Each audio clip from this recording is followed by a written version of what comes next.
Hello everyone, welcome back to Beyond the Veil Tarot and Astrology. My name is Candice Marie. Thank you guys for joining me. This is going to be the weekly astro weather for the week of October 19th through the 26th, 2025. We're going to be talking all things transits this week, but major headlines is the Mercury-Mars conjunction in the sign of Scorpio. Now, if you guys like my content, you want to see more of it, I hope you guys stay for a while. Definitely subscribe to the channel, click that bell button below so that way you are alerted as to when I have new videos. I'm here every Tuesday, Thursday, Friday, and Sunday trying to make sense of what's going on in the cosmos. Please don't forget to give me a thumbs up, drop me a comment below, and let me know where you're seeing this Mercury-Mars energy coming through your chart. Let me know your rising sign and how it manifests for you. And also consider share this out to other astrology enthusiasts or on your socials. And while you're there, follow me on X at BTV Astro. Now I'm asking you guys, join me this Friday if you guys want to get a live tarot reading. I'm going to be here on the channel on Friday at 6 o'clock p.m. Central Time. That's going to be 4 p.m. Pacific, 7 p.m. Eastern. I hope to see you guys there. It's always a fun time reading tarot for you guys on Fridays on the live. And this week we got a lot going on. So I was like writing the notes this morning and I was laughing. I was like, everybody gets a dose of like my natal astrology this week. So you guys have to let me know how you're feeling with some of this energy because it can be a bit wild. We are going to be talking all things in regards to the transits for the week ahead. We are taking a deep dive this week into a very potent mix of energies and the beginning of Scorpio season kicking off. It's going to be bringing the intensity. We're going to see lots of themes revolving around transformation, as well as deep revelations that are kind of starting to come up this week. Obviously, I'm going to be focusing on the standout transit of Mercury conjunct Mars, taking place in the sign of Scorpio. But we're also going to see themes like a new moon in Libra, which is going to be initiating fresh starts in relationships and balance. We also see Neptune retrograding back to the sign of Pisces for its final stretch between now and the new year. And then also we're going to be seeing some very supportive grand water trines happening this week. So if you're in your emotions, you're doing your ugly crying, or you just feel like your spidey senses are really kind of tapped in, buckle up because that's going to be some of the water trines that we're going to be seeing. Now this is a week that's all about bold words, hidden truths, as well as strategic moves. Just remember to trust your intuition and navigate this week as best as you can. You know, there's going to be a lot of depth to it. So definitely tap into that. But the theme that's been coming up for me when I was like looking at the astrology of this next week is just literally mind over matter. Mind over matter, especially with Mercury conjunct Mars in Scorpio. It's very powerful. It's very great for research. We might find that it's great for getting our finances in order. It's very psychological. It's obviously tied to Scorpio and anything dealing with our private or intimate life kind of situations. So the key transits that I'm going to be covering are going to be all of those. I'll break them down plus where the moon is throughout the week. But for starters, I think what's interesting is like on Sunday, if you guys are watching on the 19th, we're in a dark moon. So we're actually preparing to come into what's going to be a new moon in the sign of Libra, the late degrees of Libra, around 28 degrees on October 21st. Now, obviously, new moons are new opportunities. This is about healing when it comes to relationships as well as self-worth. We are going to see a lot of cardinal action because there's going to be some oppositions to Chiron and Aries, bringing up personal wounds, squares to Jupiter in Cancer, dealing with home and family growth, and kind of just emotionally kind of amplifying a lot of that T-square. And it's going to be bringing up, I think, a lot of vulnerabilities and independence, while the square to Jupiter is just amplifying like emotional excess or over-optimism when it comes to home or family matters. Great for setting balanced intentions, but watch for relational wounds that can be surfacing this week. Now, like I said, it's going to be a little intense communication-wise all week with the Mercury-Mars stuff, but it is beneficial if you're listening to your gut. So with Mercury conjunct Mars, you know, it can feel very dominating. It can also feel very sharp, and there can be a lot of like passionate dialogues going on, especially with trines to Jupiter in Cancer. And then we will also see some trines that are starting to set up to Saturn and Neptune in Pisces later in the week. And it softens a little bit of like the fierceness of the Scorpio transits. It also aids protective talk and perfect for long-term planning. some of these transits that you're going to see is kind of like a precursor to the Mercury retrograde that will take place next month. So we will actually see Mercury retrograde back into Scorpio, make some of the same water trines, which I think makes this up-and-coming Mercury retrograde incredibly productive. So if you guys haven't seen my Mercury retrograde in Sag video, check it out. Now, that pre-shadow starts on the 21st, so you guys have a couple of days to get your shift in order. But on the 21st, when Mercury hits 20 degrees of Scorpio, this is the degree that it will retrograde back to in November. So it's really signaling that this week is kind of the start to the Mercury retrograde show. Really good time to review communications, back up hard drives, keep an eye on any of your travel or business affairs. Yes, we will be dealing with secrets in Scorpio. We will also be seeing a lot of themes revolving around investigations. And I feel like, a lot of stuff from, beneath the surface is going to kind of come up, and we're going to be able to kind of get a closer look at what's been hidden in the shadows. But I advise you guys to kind of get some of that stuff in order now before the 21st if you want to avoid some of the Mercury retrograde mishaps. Look at where Sagittarius and Scorpio is in your chart. These are the areas where Mercury will retrograde next month. Now, the exact days that Mercury will be in conjunction to Mars is going to be round about the 20th, so it's going to be taking place on Monday. But to be honest with you guys, the 18th through the 22nd is when you're going to see some of the fiercest communication. So this is because they're coming into conjunction with each other. Mercury is the faster moving planet, so it's aspecting Mars. And it amps up mental energy. Obviously, it's really good for like probing the depth of situations, but it can oftentimes lead to arguments if it's not channeled wisely. Now, Neptune is retrograde back in Pisces. This will be taking place on the 22nd. We are going to see Neptune retrograde finally leave Aries for a brief bit, go back into Pisces with Saturn, obviously still dissolving boundaries and highlighting intuition, dreams, meditation, spirituality, empathy, and all things that deal with escapism. So it's ideal for creative projects. Just be aware of illusions and ideals or addictions that can kind of be coming up. It will be just chilling at that 29 degrees, and it'll be there for the better part of the next couple of months. The silver lining to all of this is that throughout all of this intensity, we are going to see these kind of water trines that are going to be taking place, grand water trines between Mercury making aspects to Saturn and Neptune in Pisces, and also a trine to Jupiter in Cancer. So that's a grand water trine. For those of you guys who don't have a lot of water in your chart, it can seem a little bit heavier and emotional than usual. People kind of getting in your space, getting a little personal. But for other people, this can be a time where really having a regular routine where you are, writing, you're exercising, you're detoxing, you're, doing a lot of shadow work, all that stuff is good in Scorpio. And I think that it will also improve communication as well as business. So you guys will see the benefit of that that's going to be setting up after the intensity early week. So October 23rd through the 25th, you will see all of these trines that are starting to take place.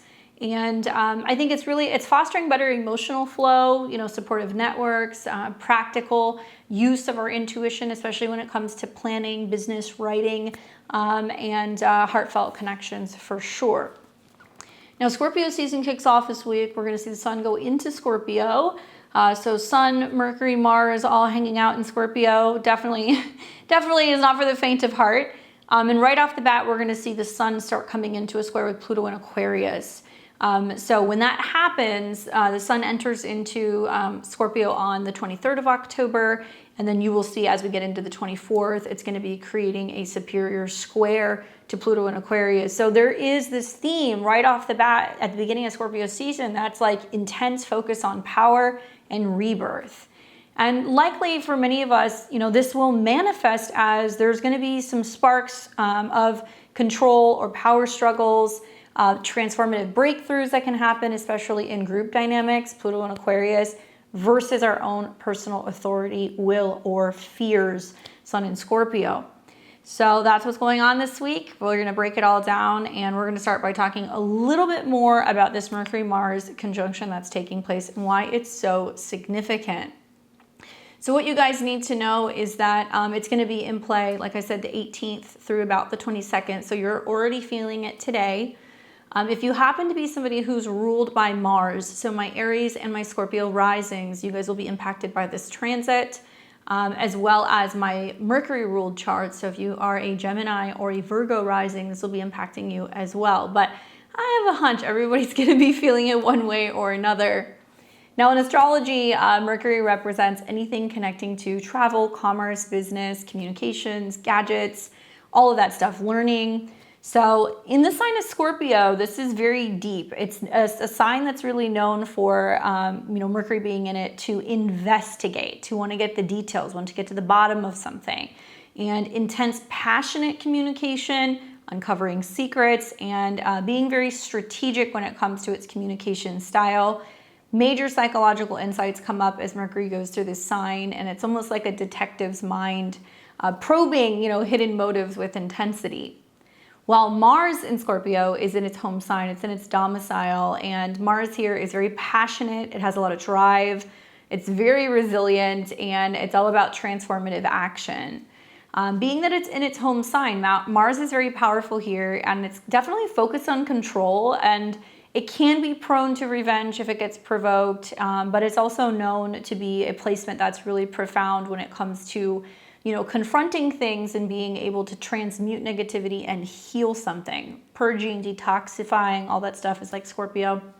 So in astrology, when you see a conjunction, this is probably one of the strongest aspects that you can see because you're fusing the two planetary kind of themes together. So we've got action Mars, words, communication, and also learning or, I would say writing. Anything that's like cerebral is being fused together with this conjunction. And it's really blending the two energies together in a more united force. So here, Mercury is kind of like intellect is merging with Mars assertiveness for a very potent, direct, form of expression. And so, that's why I said mind over matter this week, because the conjunction is really going to bring up for a lot of us, razor sharp words, right? Mercury, Mars, investigative zeal and bold confrontations. So it's excellent for research. It's great if you want to have a breakthrough in therapy, if you want to be confronting some of the skeletons in the closet. It's also wonderful for financial strategy, but it does risk verbal conflict, right? Obsession, fixation, jealousy, manipulative speech. We want to channel this energy for truth rather than seeking power plays. Now, the conjunction itself will be happening at 19 degrees, which maybe softens it a little bit because that is, if you follow degree theory, that is a Libra degree. So it deals specifically with the themes of balance. It's also about partnerships, diplomacy, marriage, relationships in general. And I do think that it's really going to be encouraging us to focus on fair but deep discussions in relationships or negotiations rather than just pure aggression. And the Sabian symbol that we would then read would be 20 degrees of Scorpio. So let's read that now to see what the Sabian says. And the Sabian symbol is a woman drawing two dark curtains aside. The keyword is daring. The theme is moving forward. So the symbol speaks to clairvoyance and psychological insight, the perception of higher values or greater reality. The image of a woman drawing two dark curtains alludes to the piercing of the veil or investigation of what is unknown and beyond the normal realm of the senses. The emphasis here is on daring and willingness to risk the secure and unknown, to open the self up to a new experience. On a practical level, the symbol can indicate the confrontation of some issue and an individual has been avoiding facing and discovery of something that has been hidden from their awareness. It can also indicate emergence from a self-imposed seclusion or recovery from depression. At its highest, the symbol represents curiosity, inquisitiveness, a sense of adventure, refusal to be conquered by fear. So the accent is on investigation. You may find the courage you need to face something you've been dreading. Secrets may be revealed today. The greatest advantage lies in making yourself aware of what's going on in the outside world. On the other hand, protect yourself from intruders or who may be trying to pry into your affairs. Guard against exposing yourself to criticism by revealing too much. Don't open Pandora's box by bringing attention to something that's better left closed at this time. Stepping stones are investigation, curiosity, courage, risk, exposure, coming out, readiness, openness, piercing the veil, clairvoyance, and psychological insight. So, knowing that these are kind of the same degrees that the Mercury retrograde, is going to come back to, I find this interesting. It's a lot of like, are we ready to say the things that we need to say? Are we ready to show the things that we want to show people? This is also, I think, about putting our words into action and not just saying we're going to do something and then kind of backtracking. It's like kind of sticking to it. So when I think about this specifically, I think it's also really referencing the conjunction that's like, nope, now or never, time to move forward, right? Mars is kind of forging the way. And it's also about the power of exposing secrets through assertive communication and inviting clarity into things that can be like murky situations, murky relationships, emotions, finances. Very significant because the South Node obviously is ruled by Mercury. So Mercury transits are going to pack a little bit of a punch, and we're dealing with the past. So in this case, I think with Mercury being connected to the South Node, it's activating that sense of what is, needing to be let go. And it can be that we're over analytical. There could be critical communication patterns that aren't working. It could also mean that it's really pushing a transformation of old mindsets, old ways of communicating, old mental habits into something that's deeper and really listening to our intuition and like letting that wisdom kind of flow. So it's great to release perfectionism, I think, and accepting flaws and like learning about ourselves through that process and the profound insight that may come. Now, this is also the first Mercury-Mars conjunction that we're going to see. There will be another one taking place in November when Mercury goes retrograde in Sagittarius, right at the beginning of the retrograde. So it relates to that in a very big way. The initial conjunction this week is planting a seed. And it's obviously intense with ideas and maybe conflicts and secrets. And then in November, when Mercury retrogrades in Sag conjunct Mars, then we're going to be revisiting some of the stuff that's happened this week. And we'll be able to revisit it with kind of hindsight. We'll be able to have revisions or make revisions. And we want to use this week to initiate some of the more investigative type stuff that we need to do, then refine during the Mercury retrograde for, I think, like a better kind of broader understanding. Now, what do you want to watch for? You want to watch for sharp tongues. I think that can get you into some trouble. As a Mercury, Mars, and Scorpio person myself, I can attest to that. Not listening, being stubborn. Obviously, this is a fixed sign. I think something else that you also are going to want to watch for is that, there can be this sense of obsessive thoughts getting the best of us. And, if we put that power to better use and we use that to, reevaluate what's not working and what needs to go, or put it into investigation, or maybe even revealing some uncomfortable truths about ourselves, then these power struggles that have been kind of going on, they seem to kind of die down. Now, power struggles is a part of this. It can be in relationships, at work, with finances, what have you. And I think a lot of this is about what we're dealing with in private, that we're dealing with some struggle in private, and then it has the potential for it to kind of get blown out of proportion next month and kind of get out in the air or out in the open. Focus on breakthroughs that you can have about yourself. If you're somebody who's going to therapy, or you're kind of doing some kind of, self-healing or self kind of evaluation or analysis, there could be a lot of breakthroughs this week where you're realizing like, this isn't good. I have to let go of this, or I have to stop fixating on that. I also think that it's wonderful for research, for financial planning, and obviously gut feelings are definitely going to be guiding you through some of the illusions that may pop up. Now, to best work with this transit, if we channel this into journaling, I think it could be great, because it could be a really great exercise to be writing about all of the fears and everything that's going on currently. And then we come back to it next month and we can kind of reevaluate and reassess. Also, I think it's great for any kind of strategic planning. So you're going to see some kind of connection between Scorpio and Pisces and Cancer this week. So look at those houses, what they represent, and that there's going to be more ease if we're willing to have more honest conversations with other people as well as ourselves. Definitely consider meditating on Scorpio themes like rebirth, transformation, releasing and letting things go. And try to use affirmations for balanced assertiveness, like I speak my truth with compassion, kind of softening some of the edges of Mars, obviously. What not to do, avoid impulsive arguments. That's something you definitely don't want to do, because some of the things that are getting kicked up in the pre-shadow can actually come back to kind of bite us in the butt next month. Watch for gossip and manipulative tactics. Anything that's going to be invoking fear or hostility or reactions out of people can definitely be a theme. Words can be weapons when Mercury is conjunct Mars, so keep that in mind. And don't obsess over suspicions without evidence. Steer clear of any financial discussions that's fueled by passion, because it could definitely be trying to kind of sweep you into something or get you invested or get you involved.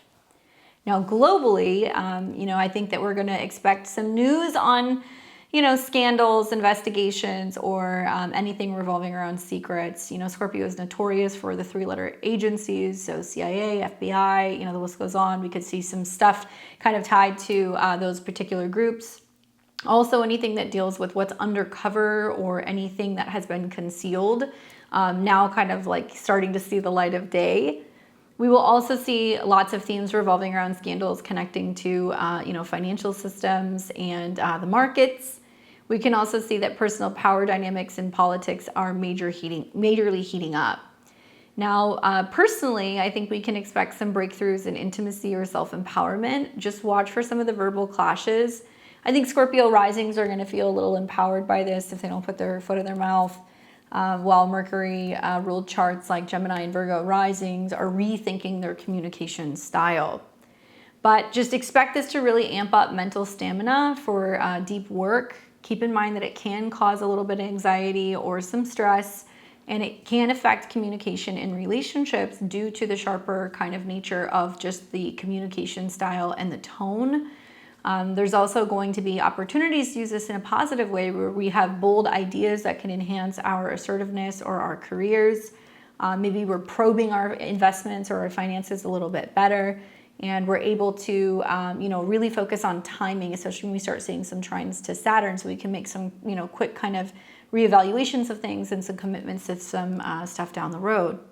But above all, listen to your intuition. Because it's going to be helping you when it comes to changing or transforming some of these challenges into strength. Okay. All right. So let's go ahead and get right into the week ahead. This is going to be for October 19th through the 26th, 2025. If you guys are watching on Sunday, the 19th, happy Sunday to my Sunday crew. I hope you guys are well. Nice to see you. Thanks for hanging out with me this morning, taking me with you on your errands, your food prepping, you guys are cleaning the house, you're running around, hanging out with friends, family, going to the gym, whatever you're doing. I'm glad to be with you. We start this morning off with a moon in Libra. So if you guys kind of caught what I was talking about last week, this is where we left off. I was talking about how this morning you're going to see the moon in Libra coming into conjunction with Venus. So I love this aspect, even though it's a dark moon, people can be kind of grumpy, on Sunday and Monday before we get to the new moon in Libra. This is really beautiful. We've got, Venus in its home sign, moon is conjuncting Venus, moon is influenced by Jupiter, which is in Cancer. So it's great for togetherness, sweet relationship kind of hangouts, more generosity, more beauty, more pleasure, all of that fun stuff. Definitely helps the fact that Mercury and Mars are already in conjunction. But nevertheless, we like that. And we're in the dark moon phase. So this means that the moon is kind of winding down, preparing to come into what will be a new moon in about 2 days' time on the 20th. 20th going into the 21st. We'll look at the dates. But basically, the theme of a dark moon means that this is a space that's for shedding and kind of like releasing things and getting ready to set new intentions in the Libra area of your chart. In a nutshell, Libra is relationships, but it can also be close partnerships. It could be clients. It could be relationships that we have to, therapists or advisors. It could be about business, anything that deals with others. So if you have, Libra in a prominent place like the 5th or the 7th, it may be more relationship oriented for you than some of the other signs. But this is about setting new intentions to having a new way of relating to the Libra area of our chart. Now, the daily vibe for me seems quite harmonious with Venus and the moon in conjunction. By the time that we, wake up, both of the moon and Venus are, far enough out of an opposition with Neptune that it's not really causing any harm. And the moon is also coming out of a trine very early in the morning with Uranus. So, late Saturday night, early Sunday, looks like it might have been quite social with that grand air trine. It's still hanging around on Sunday morning. So my advice is to really focus on relationships on Sunday and on, on beauty, and notice that there is a little bit of tension in the sky because it's about the upcoming shifts that's going to be happening with the new moon. And it's perfect for quiet reflection on balance and harmony. And to navigate Sunday, I would say just focus on releasing old hang-ups, fears, limitations, grudges in relationships, because we're clearing it out now. We want to engage in Libra things, art, diplomacy, anything that's connecting to music or dance or pleasure. Don't recommend making any major decisions because the moon and Venus are so slightly in opposition to Neptune. Lean into Venusian self-care, okay? Like a spa day or anything that's going to be connected to going and doing something with your best friend or your significant other. Some of you guys are going to wake up in the morning feeling really, kind of affectionate and kind of lovey-dovey, and you're going to want the sweets and you're going to want the music and the nice atmosphere. Give into that today. Do that on Sunday morning. Have something delicious and create a nice atmosphere with those who you love. And I think you guys will actually make the most of the day, particularly in the morning. Not seeing any other major aspects that are going to be happening on Sunday. So we're going to take a look at what the day looks like in a nutshell. So it looks like Venus, I'm Central Time here in Texas. You're going to have to adjust your time zones wherever you are, but looks like the moon is conjunct from about 7 a.m. Central Time. And then it's starting to separate around 4 p.m. So all day, Venus and the moon are conjunct. I like that. Let's see, anything else that we're missing? Not really. That's going to take us into later in the day and into the evening. And then it's going to shift into October the 20th, where first thing in the morning, the moon is still in Libra, and it's obviously feeding off of Venus being in its home sign. So that makes it beneficial as well. However, we are going to see some tricky things that are going to be setting up on the 20th. So as the moon's going through Libra, it's going to eventually come into an opposition with Chiron in Aries, and it's also going to make a square to Jupiter in Cancer right before it comes into the new moon, which is going to be at 28 degrees. So there is quite a bit of tension in the sky, actually, early morning on Monday before we have this new moon. If you have anything, 23, 24, 25 degrees of the cardinal signs, Aries, Cancer, Libra, or Capricorn, you're going to be feeling the effects of this square. So Monday morning, you might be like, what is going on? I thought it was a new moon. It's supposed to be beautiful and harmonious, and it will be. But we're working through some of the growing pains. So all of this taking place at 24 degrees tells me that it's going to feel like there's just something in the air that's just off, or there's something that's going on with our fears or our dreams, or there's something that's kind of starting to build up. And you'll see that square actually happening late in the evening on the 20th. So unless you're already in bed and asleep and you're not feeling the effects of it, if you happen to be, somebody who's up late or you're a night owl, you'll feel it. 24 degrees for me is always kind of like, oh, there's a vibe shift, or there's something that's shifting with the collective, or there is some unknown that we're kind of dealing with. So watch for that. And then it looks like as we're getting into the overnight hours, going into the early morning on the 21st, that's when we're actually going to have the new moon. However, what we are going to see that's going to be happening on Monday is this is when the Mercury-Mars conjunction happens. So let me roll this back a little bit. It looks like that conjunction is going to be right around here. Yeah, very early in the morning on the 20th. But it hangs around. Sunday, Monday, Tuesday, you guys are going to feel it. So if you have anything, I would say 18, 19, 20 degrees of Scorpio, sun, moon, or rising, pay attention to this conjunction. If you're ruled by Mars or Mercury, pay attention to this conjunction. Sunday, Monday, Tuesday. But it looks like it's going to happen very early in the middle of the night on the 20th. So we might wake up in the morning on the 20th and be like, oh my God, what happened? Or what news? Or what happened? What's taking place?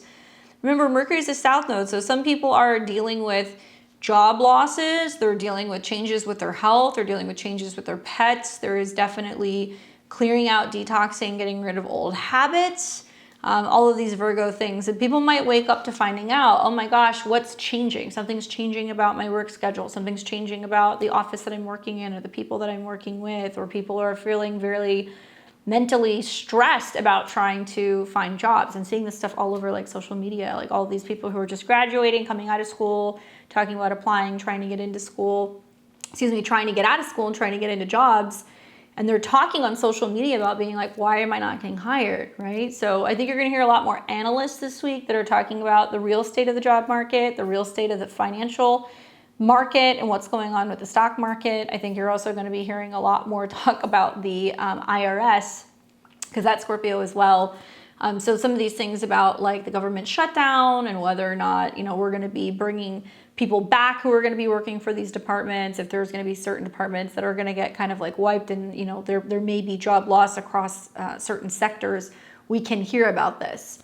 Something I want to tell you guys, because it's the astrology, it's not so much, what's kind of going on in the world politically, but, Mercury and Mars means that a lot of people are going to be feeling very combative. They're going to be kind of short-tempered, or they're going to be inciting or trying to incite arguments or violence, okay? You wanna be careful what you're listening to, who you're surrounding yourself with, what people are saying, pay attention to that. And also pay attention to what media and stuff you're consuming, and watch for some of like the rifts that can be coming up, particularly at work or through places that deal with like health and wellness. So like a doctor's office, and you hear people kind of getting into it. You go to the gym and somebody's kind of like, being a jerk in the parking lot. You go, to work and somebody's kind of getting into a tiff with somebody else at work. We're going to notice some of this energy this week. And so we want to focus on not adding fuel to the fire, right? Especially because Pluto is also like the co-ruler of this transit. And we're going to get ready to see the sun coming into a square with Pluto. So it means a lot of people are going to have to be recognizing and realizing toxic habits and things that we're continuing is actually going to negatively impact our standing in society, our friendships, our networks, and it can kind of actually isolate ourselves.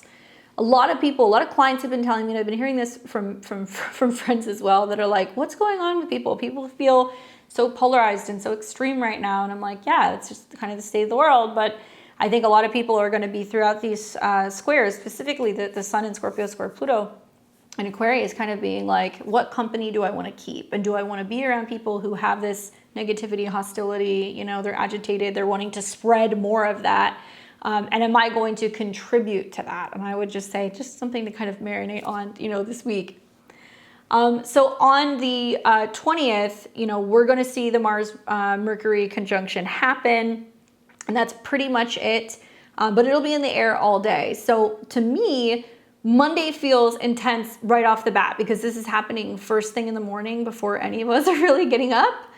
And then we're going to see that the conjunction is starting to separate, later in the day. It'll be felt probably until the 21st or 22nd. And then the moon's coming in, and it's going to make that, that T-square that I kind of warned you guys about at night. So it does get a little testy in the later hours with this square. And when it makes Jupiter the focal point, it means that our emotions are heightened. We're dealing with the past. There's more kind of sensitive situations going on the home front or in private. That's really highlighting the tension sometimes between, who we are together in relationships versus, our own unresolved issues, or kind of being on our own. So we're going to feel a lot more kind of feeling pulled in two different directions. Thankfully, this is a new moon in Libra. It does have Venus in its home sign, so I do feel good about it in that sense. But once again, Monday feels like there's a lot of intense mental energy. We're still a little cranky because it's a dark moon phase. We are going to see that this is setting the stage for very passionate debates. Insights are going to start to bubble up for many of us, and emotional wounds from independence versus nurturing may surface. And it's dynamic and it's confrontational. There's no easy way around it. To navigate Monday, I would say this is about speaking your truth and doing it in a way that's kind. It's also maybe about journaling your frustrations or using the conjunction for research, not arguments. Ground if you can with water, okay? So Scorpio is a water sign, and I'm trying to lean on some of these up and coming trines to Saturn and also to Jupiter. Neptune's not in Pisces yet. Saturn gives us structure. Jupiter can be about kind of enhanced emotions. If you want to, soak in the sauna, if you want to, go and do a high intensity workout, if you want to get into infrared, sauna, if you want to do body work, that kind of stuff could be great to kind of help work some of this stuff out of our nervous system. And I also feel like for a lot of people, they're realizing that it's less about actual habits and routines. It's just more, how are we talking to ourselves? What are we, doing when we're scrolling online? What are we consuming when we're watching, the news, or when we're kind of listening to conversations that are going on in the background? And like, is it irritating, and are we, absorbing some of that stuff? So you're gonna have to be better about kind of putting up your psychic defenses this week. Use salt, use water, stay hydrated. All right, so then this is gonna take us into the 21st, which is gonna be Tuesday. And this is when the new moon is actually happening. So it's going to be taking place quite early in the morning on Tuesday, around 28 degrees of Libra. So if you have anything 27, 28, 29 degrees of Libra, maybe even I would say 0 degrees of the fixed signs, you're going to be feeling the impacts of this. Check out my new moon in Libra video. I talk all about some of the themes with the opposition to Chiron and some of the squares to Jupiter. And I do give you guys predictions for the 12 rising signs. As a Libra rising, I feel like I'm so sick of Saturn and Pisces. I've been observing like the inconjuncts and the quincunxes to Saturn, and it's really been a lot of like, oh, that was my blind spot. Like I didn't see that coming. And so what the Libra new moon in a nutshell really offers us is relationship harmony, opportunities to kind of work with other people, to partner with other people. But we have to get out of our own way, right? We have to stop with Saturn and Pisces, especially retrograde, like, we have to recognize where we're, not doing ourselves any favors, where we are hiding out, where we're isolating, where people are asking us, do you want to come with us? Do you want to join? Do you want to go out to dinner? Do you want to collaborate? And we have a lack with Saturn and Pisces, I think, of self-awareness, a lack of energy. And also there has become this situation that's just like normal to just hermit out and be alone. So if you guys are really wanting better balance in relationships, or you're wanting more support from other people, you got to pick up the phone, you got to respond, like you have to go back and forth, and it's going to be a two-way street. Relationships are a two-way street. And so being that Saturn is like 6 signs away, it means that we may have to adjust our schedules or our work or our habits, or we may have to be willing to let go of past kind of hangups that we have in relationships to really truly be able to enter into new relationships under this new 6-month cycle. Obviously, we have that new moon. When it, hits the 28 degrees, that's when it starts, but we will see the moon actually change signs. So it's going to dip into Scorpio right after that, around kind of late morning, midday on Tuesday. And when it goes into Scorpio, get ready, because the next couple of days is when it's going to be, I think, kind of intense.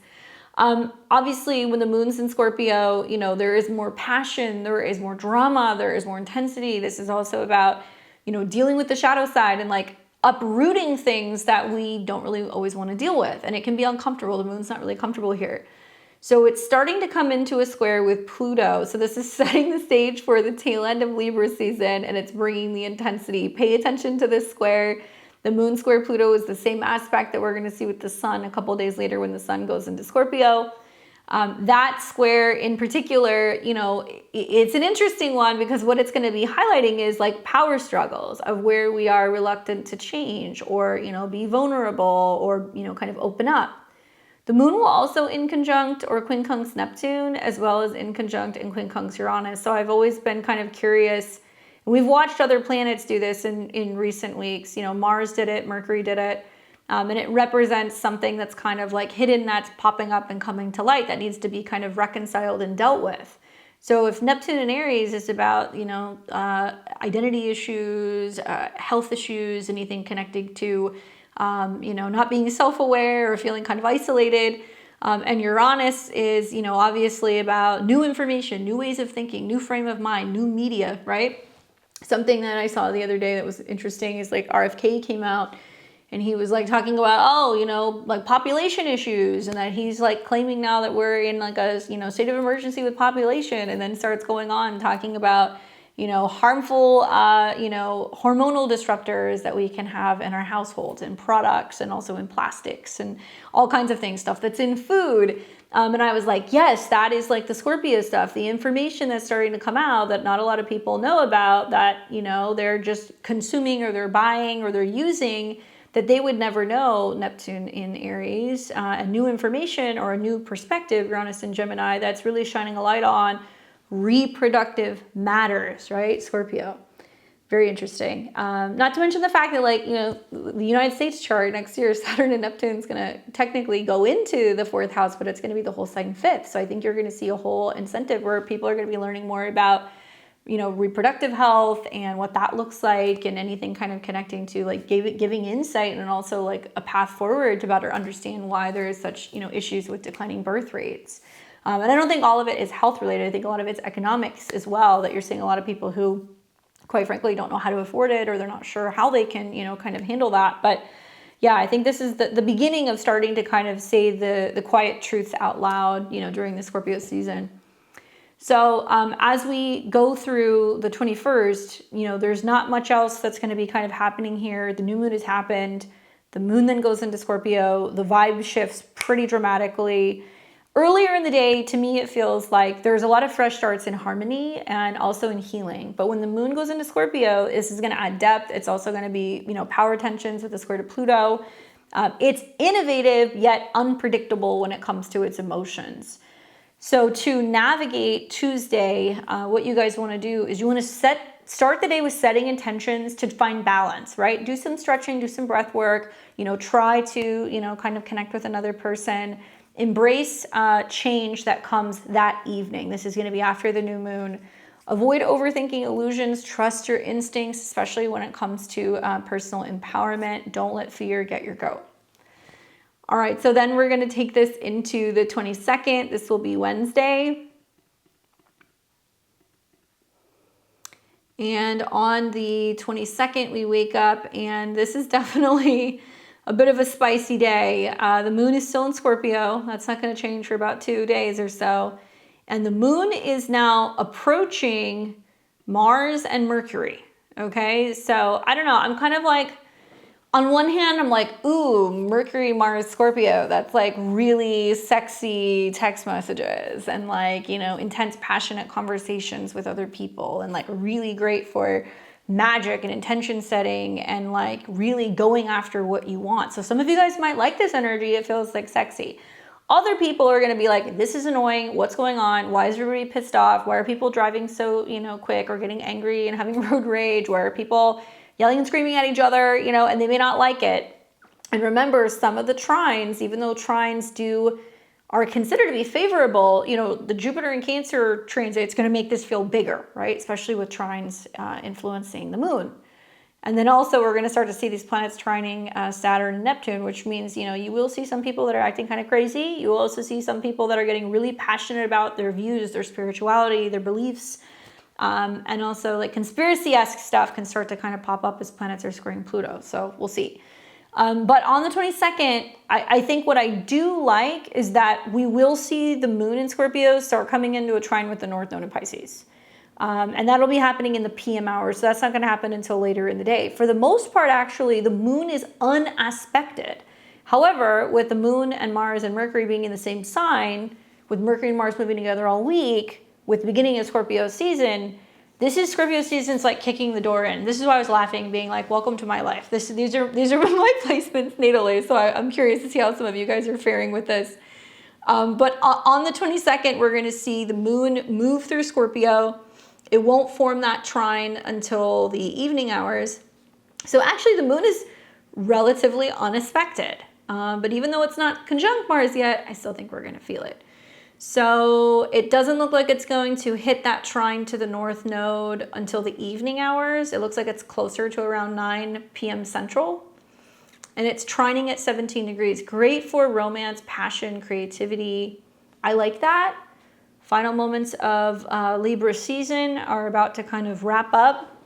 And I would say, you know, on the other key transits that you're going to want to watch, you know, Sun is in conjunct or quincunx Neptune. That's kind of that blind spot that I was talking about, that we don't always see things, or things can kind of be scattered, or there can be some illusions, or they don't make sense. We can also see with the other transits that are taking place on the 22nd, let's see, what else do I have here? Sun will enter Scorpio at night, so Scorpio season begins. And Neptune is back in Pisces. So it's like kind of weird. Like there's a lot of Neptune stuff happening. Neptune at 29, Sun at 29. The fact that Neptune and Saturn are back in Pisces now, between now and like February, is like, It's the beginning of the end. That's why we're seeing all this like, religious kind of resurgent stuff. It's very much, I think, Pisces, churches, temples, spirituality, religion. We're also going to see more reveals regarding stuff that's going on with water, hospitals, mental health, addiction, things that are connected to prisons, stuff that's going to be connecting to also like immigration, and the fact that Saturn represents people who are in charge or their lack of a Saturn retrograde, and Neptune are things that were concealed. We're going to be learning a lot more about why we have seen such high increases in the housing market. Was that tied to, like stuff that's been going on with immigration over the last couple of years? There's a correlation there. Also, anything revolving around laws and rules and regulations revolving around immigration or people who are trying to seek asylum, very much Pisces.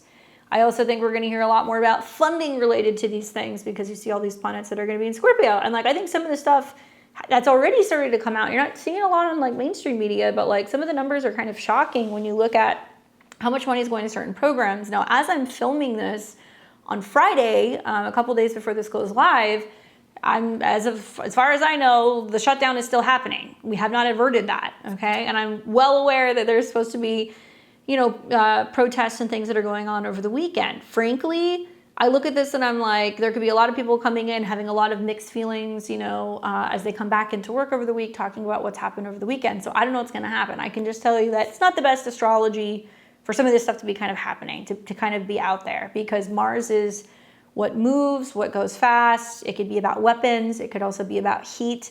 And Mercury is the mind. So people are going to be feeling threatened, or they're going to be threatening, or they're going to get intense in terms of their exchanges. And even though that's hanging around all week, that's still kicking in, or has been kind of kicking in over the weekend. So I'll be curious to see what happens. But as of right now, nothing has kind of changed in that department in terms of the shutdown. But maybe it's going to be about the financial implications if they do make a deal and decide that, they're going to go back to work, essentially. How that's going to be impacting, federal workers, and also their insurance, their benefits, right? That could be very much health and insurance kind of related things.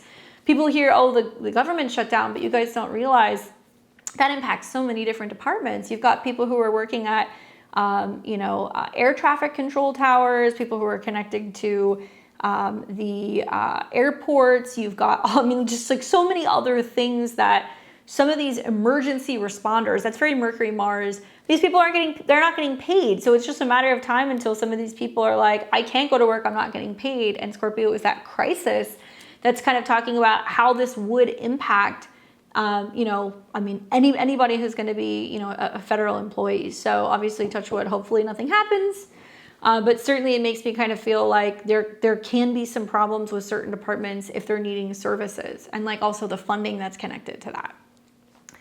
So on Wednesday, I feel like a lot's going on with Neptune, between the Neptune retrograde, between the inconjunct from the Pisces new moon, and then the sun enters Scorpio. The daily vibe is transformative. It's very intuitive with some of the water stuff that's going on. I like the Scorpio energy because it makes me feel like you can spot a scam, or you can tell when something doesn't feel safe or something feels off. Like, I'm sure you guys know what I'm talking about. Like, if you have a lot of like 8th house placements, or if you have like a really strong, Pluto aspect or Scorpio aspects, you can just sense when something is off, when you're like, it's time to leave the party. You know what I'm saying? So you're going to see some of that stuff that's going to be kind of coming up midweek. And essentially this is, really intensifying passion. I think the Neptune shift, it does soften things a little bit, and there can be like faded connections that do feel supportive, but the heat and the passion is definitely in the air. So to navigate Wednesday, this is really about diving into having a spiritual practice or a routine. I'm looking at the trines to the North Node in Saturn, where I'm like, okay, are you meditating? Are you going for a walk? Are you taking time to pray? Are you doing something that's, kind of collecting your thoughts so you're not feeling like you just want to kind of burn the house down? Use the trines for emotional growth, meditating on maybe your destiny and your path, because the moon's also making an aspect to the North Node. So that's then going to take us into what's going to be the 23rd. So this is Thursday, and very early in the morning. Okay, so I'm going to be keeping my eyes out on what's going on Thursday morning. This is when we see like Holy Mother of Scorpio God transits. Sun goes into Scorpio, Moon's conjunct Mars, and Mercury's there as well. Look at this, guys. That's all happening at 21. That's a Sagittarius degree. So likely we're going to hear more news revolving around tariffs, fees, any expenses, things that are relating to, deficits, tax-related things, laws connected to that. It's also probably going to create a bit of turbulence in the markets, especially because Mercury's shadow and Mercury, Mars, and the Moon is like, we got to do this now, right? And it's emotional instincts that are kind of kicking in. It's protective. Also, the Moon is protective, especially when it's in Scorpio. And it's all trining Jupiter. Some very, very rare and unusual astrology. On one hand, I'm like, yeah, the Moon's debilitated. But on the other hand, I'm like, look at the Sun coming into a square with Pluto. It's basically saying it's time to purge everything out. And it's like all or nothing energy as it's squaring Pluto. Now, on Thursday, not only will we see that conjunction, but it's also all going to be trining Saturn. It's all going to start coming into a trine with Neptune, at least the Moon will. So we're going to see a grand water trine. Do something on Thursday morning, like get up, be productive, have a plan, right? Don't be rushing. This is also a time you want to avoid arguments. You want to be really mindful of your guts and your gut feelings. And that trine is going to be pretty much all day long. So 6 a.m. Central Time, the Moon meets with Mars. Then the next aspect it's going to make is then the Moon is going to conjunct Mercury. And this is after a new moon phase, by the way. So we can actually get going with new things. Like I'm looking at this going like, yep, Thursday's going to be the day. That's like my deadline for some stuff I have to get done. And I'm going to be like, boom, boom, boom. Because all of this is influenced by Mars. Mars is there helping you mind over matter. It's all trining Saturn, which is going to help you when it comes to stabilizing your goals, your career, anything, any plans, any timing. It's trining Jupiter, which is great for listening to your intuition and your guts. We've got a trine also between the Moon and Jupiter. So it's grand water trine day pretty much all day on Thursday. You're just going to see the most of it in the morning. And to me, Thursday, I think is the best day, arguably. It feels like things are flowing. It feels productive. This is where emotional depth is really meeting expansion, and it's great for communication healing or navigating business with a sense of like intuitive kind of support. Yes, some of you guys who are fire signs or water or air signs, if you're all fire and air, you're going to be like, I'm drowning, okay? And I'm just giving you this heads up now because emotionally you're going to be like, this is some intense stuff I don't want to deal with. This is a little too deep for me. Water signs, I think will probably do better with it. Earth signs will do okay. But this is like when you're not just sticking your toe in, you're like having to jump in the deep side of the pool and it's cold. That's kind of how I see it.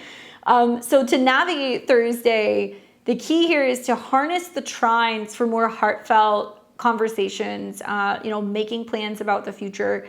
It's about embracing vulnerability and also knowing that it's a new moon phase now. So we want to avoid isolation. We want to connect with loved ones. We want to be focusing on stability.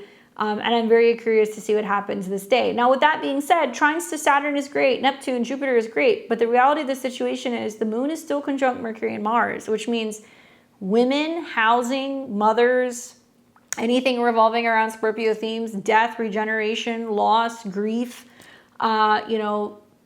is very intense. There's something going on there. I want to see my archetypal stuff because we can look up the triple combo of this, Mercury, Mars, and the Moon, because I feel like he's going to do a much better job than me in giving you guys the rundown. So we've got Moon, Mercury, Mars. Okay, so this is that combo.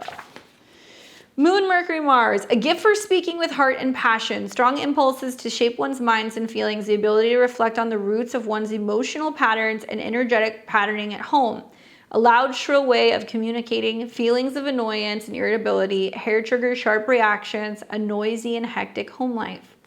Emotions, influencing one's thoughts and actions, the ability to speak and write with conviction, urge one's truth and share one's point of view, a need to talk about their feelings, emotionally skilled in argument, an ability to argue with compassion, verbally energized women, a keen, incisive wit, a sharp tongue is the only edge tool that grows keener with incisive wit.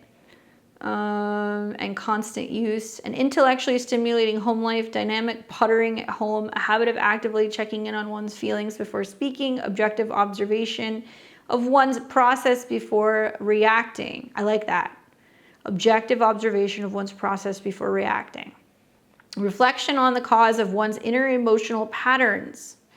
Or you can see this could bring up disharmonious way of speaking, loud, shrill mode of communication, a tendency to interrupt others' conversations, obnoxious banter, and chit-chat. Feelings of annoyance, irritability, heated emotional subjectivity, and fueling arguments. Let's see. Habitual verbal sparring, sharp words, emotionally charged debate, potential sarcasm, a noisy, hectic home life, nitpicking. Yeah, you guys get the drill. You go one of two ways. So that's going to be at 24 of Scorpio, the Mercury moon. Mars is at 21. So which one was that? 24. Crowds coming down the mountain to listen to one man. Spiritual leadership is the theme. The symbol speaks to an intuitive recognition of wisdom and intellectual spiritual authority. The image of crowds coming down the mountain to listen to a man focuses on the effect of inspiration and alludes to the necessity that spiritual guidance and instruction to be presented in a down-to-earth term or have relevancy and practical application in the lives of others before it will be understood or followed. The emphasis of the symbol is importance in relating to others in terms of their individual experiences and needs. At its highest, it represents charisma and charm or the ability to inspire others through action and spoken word. Watch for gullibility and indiscrimination or inability to think independently. The accent is on the desire to know. You may be willing to go to extraordinary lengths to obtain the information you want in the form you want it. Your greatest advantage lies in keeping your message clear and simple. Know your audience and talk to them in terms they understand. Be practical. Guard against trying to impress other people with your knowledge. Don't talk over their heads and make things too complicated. So being that that's connected to Mars and Pluto, it's going to be an interesting day for communications and for media, that's for sure. But let's see, all of this is in conjunct Chiron too. So it's definitely going to be showing us some blind spots when it comes to our own personal healing. All right, enough about the 23rd. Let's take you guys now into Friday the 24th. So it looks like the moon will trine, just staying on the 23rd, sorry guys. It looks like the moon will trine Saturn around 4 p.m. Central. And then you will start to see it come into a trine with Neptune at night. Okay, so it's like there's the communication, the back and forth all day, and then there's more firm kind of commitments and like plans being made. I like those aspects. Thursday's my favorite day. All right, so let's get into the 24th, which is Friday. And when we wake up in the morning, in the overnight hours, the moon will ingress into Sagittarius. So it's a vibe shift. Things definitely lighten up a little bit. Now we're going into like a more kind of Sagittarius, fiery energy ruled by Jupiter. Obviously, Jupiter is in Cancer, and Jupiter is still in a square with Chiron. So even though Jupiter makes everything feel bigger and better, some of the kind of, I think, growing pains that we're all personally experiencing between the area of Aries and Cancer in our chart is definitely getting highlighted. Now, when the moon goes through Sagittarius, travel, legal matters, higher education, philosophy, cultural and philosophical themes definitely come up. And the moon's going to oppose Uranus very early in the morning before most of us are up. So if you're kind of traveling in the overnight hours, there could be some bumps along the way. But by the time we get up, the moon is starting to kind of come out of that opposition with Uranus, and it's also starting to come out of the sextile with Pluto, but it's still kind of there in the morning. What you will see that's going to be interesting is that this is the day that Mercury is going to trine Jupiter. And that can bring good news. That could be good news also at 24. It's something that we dreamed about, something that we intuitively know. Maybe we're getting a reading, we're doing divination. Maybe it's just good news in regards to our home life or our family life. I don't know. But this is a nice aspect. And Mercury is growing into a trine with Saturn. So this is a continuation of that grand water trine that's kind of still brewing, which we will see 2 times throughout the Mercury retrograde cycle, which is kind of cool. So we have the opportunity to seize the moment and work with that. The moon will not really make any other aspects now that it's no longer opposing Uranus or sextiling Pluto until I think the next day.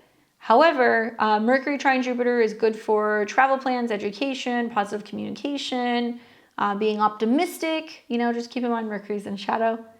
And, I think that the one thing that is a little bit of a stinker is that this is when the sun comes into a square with Pluto. So, man, this is what I'm talking about. I've said this in previous videos. I'm like, we have a really good transit, and then there's something else that squashes it.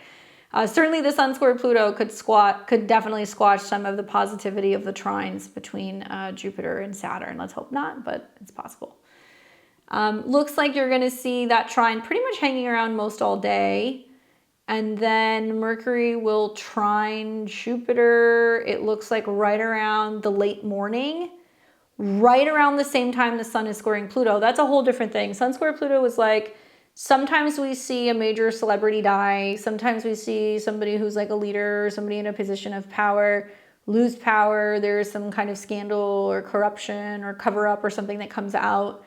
Obviously with Mars being there, it's saying that there is a push to get the information or the news out. And it can also mean that, these scandals can be sexual in nature. They can be financial. They can be kind of connected to crime, things that are kind of like hidden. And it's definitely going to have an impact on the collective. And it is also possible with Sun square Pluto, sometimes, we can see like a really prominent expose comes out on a death of somebody, or, a journalist, unfortunately gets, fired for wanting to come out with a story that they don't want to have published, but then they, go through the legwork of still trying to get it out there and putting it out independently. We can see some of that stuff that can definitely happen with this. Ones definitely deal with military or anything connected to like armies or military mobilization. It's an Aries kind of Mars energy. This is the square at 1. So if you have anything 0, 1, 2 degrees of the fixed signs, Taurus, Leo, Scorpio, or Aquarius, obviously you're under a rare and unusual Pluto transit, but you may feel the intensity a little bit more this day. Friday, to me, it does feel like, even though there is opportunity for positive communication, it feels optimistic but tense. I guess that's how I would put it. There are expansive ideas flowing with Jupiter and Mercury in a trine, but there's power clashes that are taking place, and there's a challenge with authority with the sun making a square to Pluto. So what's going to happen here is that I feel like if we can stay adventurous with the moon in Sagittarius, if we can listen to the fact that, the daily ruler, Jupiter, is in a trine with Mercury and Mars, we may hear that something really significant or tragic or whatever is happening, but some people are going to be like, wait, is that the truth? Or like, should we be celebrating this? I don't know if this is a good thing, And like, I think there's going to be some kind of moral debate that might come up about some of the things that are kind of taking place in the news cycles on the 24th. Watch for sudden insights. That can definitely happen with Mercury in a trine to Jupiter and Saturn as well. It's going to be more subtle. And I would say to navigate Friday, brainstorming would be really good on Friday. So if you have to have like a brainstorming meeting or a team meeting, or you're trying to have like a workaround for something, this would be a good day to do it. It's really good for transforming conflicts into growth and like being able to kind of cut through some of the challenges, as long as you're really focusing on communication. And I would say staying flexible. Moon in Sagittarius wants us to do that. Use some of the sextiles that you're going to see later in the day between the moon and Venus, for empowering change. And this will be here. So it looks like as we get throughout the day, the moon's going to start creeping up in the PM hours into a sextile with Venus. So it starts to kind of improve in the evening. All right, so that's pretty much everything that you're going to be seeing on Friday the 24th. So let's keep it moving. And now we're going to go into the 25th, which is going to be Saturday. On this day, you're going to see the moon continue to go through Sagittarius, still highlighting Jupiter in Cancer, where it's receiving still some slight trines from Mercury. The moon will square the north and the south node. So that means that there are fateful things happening on Saturday that can require us to grow, evolve, pay attention to our emotions, pay attention also to what we're learning. Sagittarius can be about learning, teachers, and gurus. And when the moon squares the north and the south node, that's happening first thing in the morning. And that's going to happen around 17 degrees. So it's kind of building in the morning. It's going to actually happen around 10 a.m. Central. And the moon will square the north and the south node. So if you're a mutable sign, especially 16, 17, 18 degrees, you guys are going to feel that square. And this means that there could be something unexpected that happens today that's kind of changing the trajectory of where we're kind of moving forward. Now, other than that, we will see the moon start coming out of a sextile with Venus, which has been better relational themes pretty much Friday and Saturday. And this is where we're going to see Mercury now come into a trine with Saturn. So even though it's Saturday, it's a good day for being like, if you have to travel, if you have to sign a contract, if you're trying to do it before the Mercury retrograde, maybe you are trying to print something, maybe you're trying to book a trip, negotiate something. This could be a good day for it. So it looks like Mercury is going to trine Saturn right around like the 4 or 5 p.m. time period. And that'll be at 26 degrees. Really good for financial stuff. I think that maybe we start to see the market turn in a positive direction. I know you guys keep asking me. I've seen some people that are like, what's going to happen in the stock market? What's going to happen in crypto? I'm not a financial advisor. Quite frankly, I don't really waste my time looking at a lot of crypto assets. I only predominantly look at one. And I think that because Mercury is going to be about the markets, and the markets are closed on Saturday, and Saturn stabilizes and Mars is about incentive, you guys might see a buildup from the new moon on that things are actually looking much better in the market, particularly in the crypto market. And you'll see that with Uranus going back into Taurus. But if the markets are closed on Saturday, where do you guys think this optimism is coming from? Or maybe there's an announcement made Friday that's impacting, what trading is kind of happening on Saturday and Sunday. So I would be curious what's happening here. I definitely feel like it's going to be a little bit more support. And Venus is obviously still in Libra, which is a good placement, for anything which deals with finances. And we're out of the Sun square Pluto. I feel like some of the power struggles and the back and forth that's been going on has been over like the tariff stuff or other things. Like that's kind of sent the markets across the board for a tailspin the last week or two. So maybe that's starting to kind of die down and we're not seeing so much pressure there. Maybe. I think that on Friday, I would be really... Saturday, the 25th, I would be really just focusing on the fact that Mercury is going to trine Saturn. This is the first of two, so you'll see another one next month, but it will be retrograde. And the vibe for Saturday feels very, very philosophical, very structured. I think with like the Sag moon, also with the moon coming into a trine with Chiron later in the day is great for like learning about healing or anything connecting to, working with teachers, working with mentors, where traveling and culture kind of coincide. We can also find that this is a day where there is some karmic tension that's kind of coming up revolving around fate versus details with that moon square the nodes. But definitely much more harmonious, support for relationships.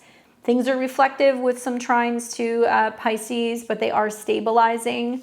So to navigate on Saturday, what you want to do is this is a day to plan long term. Have conversations about where you see yourself in 6 months, in a year, in 5 years, whatever. Planning is key. Planning when it comes to health, when it comes to work, when it comes to money. Then this is also good for releasing old habits, enjoying social vibes, obviously with the moon sextile Venus. And we can focus on discipline, creativity on this day with some of the trines that we see also that's building to Saturn and Neptune. As the day continues, you'll keep seeing the moon move through Sag, and the PM hours it's going to start to come into that trine with Chiron. And that's then going to take us into Sunday, October 26th. So we wake up on Sunday, the moon is in the later degrees of Sagittarius. You will see it come into a square with Neptune, so we can be feeling a little like emotionally sensitive. We can be feeling a little maybe like we're kind of torn between wanting to go out there and explore and do things versus wanting to kind of keep to ourselves. We will also see that the moon will shift signs later in the day and go into Capricorn. That's going to be around midday. And we're going to start seeing the moon that's going to come into a sextile with the sun. So for right now with the moon square Neptune, and it's going to be at a critical 29 degrees, I would watch this. And that's going to be around 10 a.m. Sunday, where there is some critical turning points revolving around, travel, culture, identity related things that are connected to, immigration, things that are connected to kind of global relations. And 29 does deal with like drama, and it can also deal with leaders. So there's something there. We're also going to see then the moon shift signs, and it'll go into Capricorn. And when it goes into Capricorn in the afternoon hours, it's going to bring a vibe shift. We're going from kind of Jupiterian land in Sagittarius to more kind of Saturnian energy. So it's more getting things ready, getting things in order Sunday night, you know, for work. This is great for like looking at your schedule, confirming appointments, you know, getting the kids all packed up a day early for school, doing your meal prepping, like anything that you need to get organized for the week. I recommend doing it on Sunday night because I feel like it's going to be a lot more grounded once the moon is sextiling Scorpio than when it's in Sag when it was squaring Neptune. So leave that for like the early, you know, evening on Sunday. Obviously, it's vibing off of Saturn, which is now in Pisces, and it's conjunct Neptune. So it's a lot of like, well, what are we missing? What didn't we do? You know, we're going to have to try a little bit harder to kind of get organized and get things in order. This also means that we're kind of getting hit maybe with a wave of feeling exhausted or feeling like a little lethargic. I do think that Sunday, you know, for the most part, it can feel like this is about challenging illusions. And this is about where, you know, we're really focusing on having better grounded ambitions with the moon in Capricorn. I do also think that this is going to be through the squares, you know, bringing up kind of discipline tests throughout the day. But then as we get into the evening and we're seeing the sun and the moon sextile, this is the first nice aspect that we have seen since the new moon in Libra. And this is about kind of having, you know, motivated closure as Saturn and Neptune kind of get activated in Pisces. To navigate Sunday, this is about tackling responsibilities, dissolving any doubts that you have, building foundations, and really ending the week with some really significant goal setting and feeling like you're focused. And you know, if we're in tune with this Mercury-Mars stuff and we're listening to our gut and we're also feeling like our emotions are telling us where we need to be, you know, making, you know, decisions or kind of, I think, focusing on better habits, it's gonna help us in the long term. So hopefully that's kind of helpful in helping you guys navigate some of this stuff. This is just like such a Scorpio week. It's just wild. With that being said, I would like to take you guys through the 12 rising signs just to kind of give you like a little bit of a preview and a sneak peek. I did talk about this a little bit in my Mercury video, but I just want to give you guys some more context just specifically on this conjunction this week, where to kind of spot some of this energy with Mercury Mars coming into conjunction. Remember, because it's in pre-shadow, that we can say some things, do some things, rush, sign some things, make some plans, that ultimately there's a record scratch moment, and like next month we're going to have to rework it, revise it in some way. Now, I'm optimistic that the trines to Saturn and Neptune is saying if our gut's saying hold off, we hold off. But if we're getting green lights and we're like, yes, it's time to kind of move forward with it, move forward with it. The retrograde won't happen until like closer to November 9th. So let's do that. Let's talk about the Mercury-Mars conjunction that's happening earlier in the week. That will not happen until the 20th, but the 18th through the 22nd, y'all are gonna feel it. And for the purpose of my presentation, as you guys know, I'm a Western astrologer. That's the kind of astrology that I like to practice. And I'm gonna be looking at this from the perspective of the rising sign. Why? Because that's gonna tell you exactly where the Mercury-Mars conjunction is going to be taking place at that kind of 19 degrees of Scorpio. So 18, 19, 20 degrees of Scorpio placements. Pay attention. It's very personal for you. Aries and Scorpio risings, Gemini and Virgo risings as well. Listen to your rising sign to see where that kind of energy or information or communication is heating up. That house is going to tell you where it's taking place. You can also listen to your risings, to your sun sign, as well as your moon sign. So you can get insights from all of them, just kind of see how to navigate this. But the ascendant's going to tell you what and where it's going to happen. The sun sign is going to be about how it's impacting your energy or your overall joy or career. The moon sign is going to more relate to what's going on with you on an emotional level. Definitely listen to all three. All right, and if you're a Placidus user, you got to find where 18, 19 degrees of Scorpio is. You may have to listen to more than one rising sign to get like the bigger picture. So we're going to start first with my Aries and my Aries risings. And I'm super excited. I decided to do this because of the conjunction for you guys too. So this is a little bit of like a sneak peek, but I'm going to pull some tarot for you guys. I haven't been doing as much tarot unless it's like for the Taroscopes or for the horoscopes, but incorporating more of that slowly into some of the content. But you guys actually get the first look at what's going to be my tarot deck that I just recently got back from the printers. Very excited. I haven't even shuffled this deck yet or pulled any cards yet, so we're going to get to do this together. I've been working on this for the last couple of months. It's called the Sword and the Rose Tarot. It's going to be available soon. I'm just doing the final tweaks, and we're going to have it up for purchase on my website. So brand new deck. Anything left in there? No, okay. And I'll pull you guys some cards for this transit, because Mercury Mars is very much like symbols, omens, divination, right? All right, so let's start with Aries and Aries risings. For you guys, we're going to be looking at Mercury and Mars coming into conjunction in the sign of Scorpio.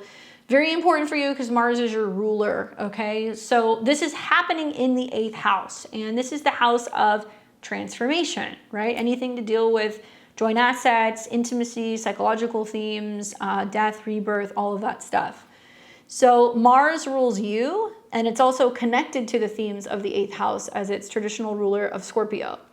While the 3rd house is connected to Mercury, as is the 6th. And this is more about communication, your daily routines. They're meeting up in the 8th house. So this basically means that this week, you're going to start to see the beginning process of themes of deep secrets, shared resources. Predictions would be, well, intense financial talks or intimacy. Revelations can happen. There can be a lot of power into investigations. Channel this assertiveness, if you can, into some kind of personal rebirth. Journaling can be really helpful. Avoid any rash decisions with finances. That's the one thing that I would say. So like impulsively buying a car, impulsively quitting your job, like impulsively making a big, investment in something that can be a little risky, especially knowing that it's going to be a retrograde here. There could be some funding issues, some joint funding issues. Just kind of pump the brakes and don't spend recklessly is really what I would say. Embrace the themes of renewal and rebirth. All right, so this is the first shuffle, guys. All right, so let's ask the tarot, what does Aries and Aries risings, what do they need to know about this transit? The card that I get for you is the Ace of Cups, okay? So what I love is like this is coming after like a new moon in Libra. You guys are going to have this conjunction, and it's like relationship renewal, and it's like, ooh, if I'm putting myself out there in that way and I'm merging with another person, I feel vulnerable, but like also like I really want closeness and I really want support and I really want togetherness. I think this actually might be more about relationships, and it's going to be about money. It can mean that there is a new person coming in. It can mean that it is about a renewal when it comes to your relationship to joint assets and finances, and a sense of openness to, new levels of intimacy and vulnerability with other people who you may be romantically involved with. So pretty good card considering the intensity of that transit. Just watch for some intense communication that can be happening with siblings and some stuff that it can also happen with people at work. There can be some relational kind of dilemmas, but it looks like you'll be able to smooth it over. Good luck, Aries. Let me know what happens. We've got Taurus and Taurus rising. Taurus, you're going to experience Mercury conjunct Mars in Scorpio. Buckle up. Especially if you have anything like 18, 19, 20 degrees of Taurus. Obviously this is in your opposite sign. So if we look at the themes of this particular conjunction, Mercury rules your money, values, and resources, as well as anything connecting to children, dating, creativity, romance. While Mars is connected to your 7th house of marriage, relationships, and partners, and it's also directly connected to the 12th house of hidden matters. So Taurus and Taurus risings, this is quite the transit. It looks like there can be some, relational confrontations or some very, passionate alliances that can be made. I do predict that there can be bold partnership discussions, breakthroughs in commitments with other people. Perhaps this is about really just learning to communicate your desires clearly. Yes, there can be some kind of hot-headedness going on with partners, but if you're seeking balance and having healthy debates, I think it could actually be okay. It could also be a time where it's really about getting a gauge on what you're creating and what other people want. So whether it's a product or if it's a service, or if you are, trying to kind of get some kind of guidance about how to like promote or advertise something, this could be a really good transit for that as well. But yeah, there may be some communications with people from the past that can also be kind of coming up, or some really kind of, passionate debates. So it can be over values too. So let's see what the cards have to say for Taurus and Taurus risings for this Mercury-Mars conjunction in Scorpio. Oh, wow, another ace. I got a couple aces up my sleeve. We've got the Ace of Swords. Okay, we're off to a good start. This is about as direct communication as it gets, right? Ace of Swords is contracts, agreements, announcements, anything that's going to be about being like, here's the plan, this is what we're doing. So you might just notice that there's just more like assertiveness going on with certain relationships, or people who are showing up that really know what they want, or they're wanting to connect with you or work with you. And that this is like initiating a new way of communicating, which likely you're going to do through the Mercury retrograde as well. Watch for any interactions that might come from air signs, especially with the Ace of Swords coming up. So Geminis, Libras, Aquariuses can kind of be in the mix. And I think for many of you guys, this is just about kind of feeling like you're just trying to keep up with how other people are communicating. And maybe it's about laying boundaries in communication in relationships. It could be that as well. Good luck, Taurus. Let me know what happens. All right, for my Geminis and my Gemini risings, what's going on, guys? You guys are going to have Mercury and Mars in conjunction in Scorpio taking place in your natal 6th house. Now, obviously, Mercury rules your chart. Wherever Mercury is where you are. So as it goes through the 6th house, it's picking up the energy of you when it comes to health, work, and habits or pets. It's also connected to the 4th house of the past, home, family dynamics. So as we see Mercury Mars conjunct in your 6th house, it's going to be bringing up themes revolving around work and health intensity, right? Mercury, likes being the 6th house. It likes being able to communicate and get things organized. Mars does really well here as long as it has like a to-do list. I predict for you guys that this can be very productive, but it can also be very stressful when it comes to getting work done, handling tasks, staying organized. It can also mean that it's really a lot about health and health insights. In particular, Mars is tied to friends and goals, and it's also directly tied to the 6th house. So I would say this is a good time to be focusing on team building exercises. Maybe you're working out with friends. Maybe it means that you're really focusing on your health and fitness goals, and you're working through that throughout the Mercury retrograde that's coming up. I also think that if you guys can really focus on getting organized and organizing your schedule and refining your routines, and do so without overworking and learning how to delegate tasks and bringing on help and support from other people, you'll be able to navigate this like a pro. Yes, 6th house can be accidents, okay? So Scorpio is going to deal with anything that is potentially toxic. So you have to watch what your pets are eating. Be mindful of what you're consuming. There can be some digestional issues that can come up. Be mindful of like fevers, cuts, burns. And anything that deals with the bowels or the reproductive organs is something else that you're going to want to watch for this particular transit. Great for getting work done. And also if you're seeking employment or if you're wanting to make a change at work, it can actually come very rapidly with this transit. Card that I got for my Gemini risings is the Judgment card. It's kind of like now or never. It's like, am I going to do this? Am I going to take the job? Am I going to quit the job? Am I going to commit to this new health or like lifestyle thing? I would say yes, it does look like you're making that mental decision now, but you're going to go through it during the Mercury retrograde process next month. And so Judgment is kind of saying like it is now time to deal with the situation. So if you've been meaning to finally deal with a coworker that's been a problem, or finally get back to the gym, or go and check in with your doctor, whatever it is that you've been feeling like you've been kind of dragging your feet on, now is the time to do it. And it pertains specifically to some of the 6th house stuff. If it's not health or work related, it could be cleaning out your closet, organizing your house, decluttering your space, right? And feeling like you need to kind of pay a little bit more TLC to your home or your family space with that connection to Mercury. Hopefully that's helpful for you guys. Let me know what happens. We've got Cancer and Cancer rising. You guys are going to be experiencing the Mercury-Mars conjunction taking place in the sign of Scorpio, fellow sister, water sign. You're also probably going to dig some of the trines to Jupiter. Arguably, I think this is probably going to be, you're one of the signs that's going to navigate this transit a little bit better than some of the other people because it's happening in the 5th house. So Obviously, you know, Mercury is tied to your communication, short distance trips, and learning, as well as your subconscious and what's hidden and behind the scenes. While Mars is tied to your work, your career, as well as anything revolving around creativity and romantic passions. So when Mercury and Mars are meeting in your 5th house, it means that there is this new form of communication and expression. You're passionate, you're romantic, it's a little sensual. And I think that for a lot of my Cancer risings, that you guys are going to find that romantic sparks can really fly this week. There's a lot of creative drive. You're feeling like you want to get tapped into something that feels very transformative throughout the creative process. Fun, yes, a little bit dramatic. The 5th house can be a little bit dramatic. So, you know, express boldly this week. Watch for impulsive flings. There can definitely be some back and forth in the romantic department, but I think that there could be something beautiful that's emerging. And maybe you're realizing that in order to create or to experience joy or to experience love, there is a sense of really needing to go after what you want and like dealing with some of the fears of talking about that or having conversations or being vulnerable. I think that could be a big piece of it as well.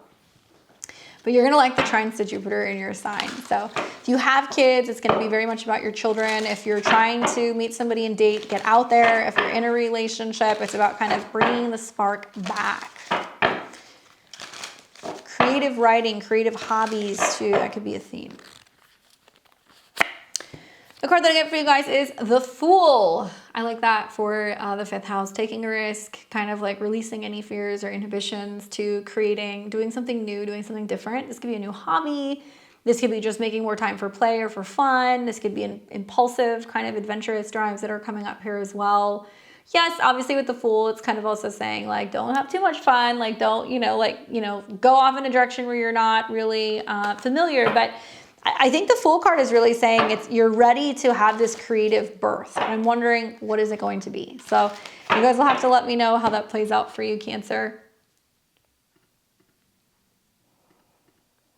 All right, we got Leo and Leo rising. You guys are going to be experiencing Mercury conjunct Mars in the sign of Scorpio in your natal 4th house. Woof.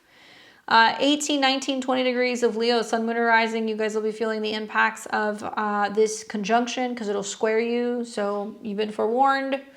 Obviously, Mercury rules your 2nd house of money, possessions, and self-esteem, as well as goals, friends, and networks. And then you've got Mars, which rules your 4th house of home and family. And it also rules the 9th house of traveling and your beliefs and legal matters, higher education.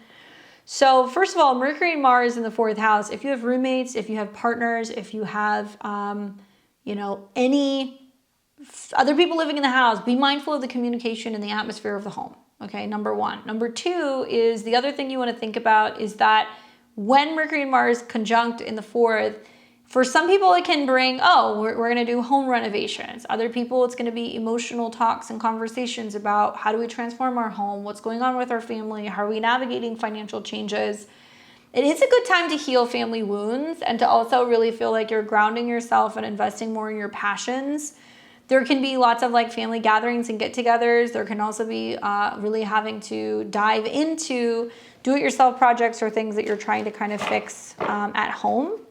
Family or friends can be coming to stay with you. It could just be like a very active time, but you can also feel like it's just a never-ending series of just stuff you have to either be fixing, working on, or improving, especially financially at home. So it can kind of feel like home stuff is like a money pit. Now, those of you guys who are looking to actively move, or if you guys are looking to sell your home, or if you're thinking about remodeling, this could definitely be a good energy. And I think you'll work this out throughout the Mercury retrograde next month. So let's see what we need to tell Leo and Leo risings about this conjunction.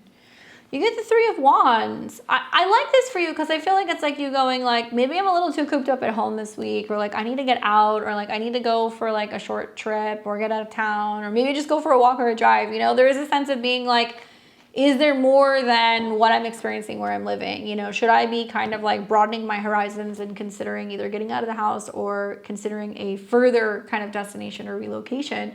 Some of you guys may be considering that. So if you feel like a little tense or that the walls are kind of closing in, get outside, get out and about, and get active. And I think that'll kind of help neutralize some of this energy. Good luck.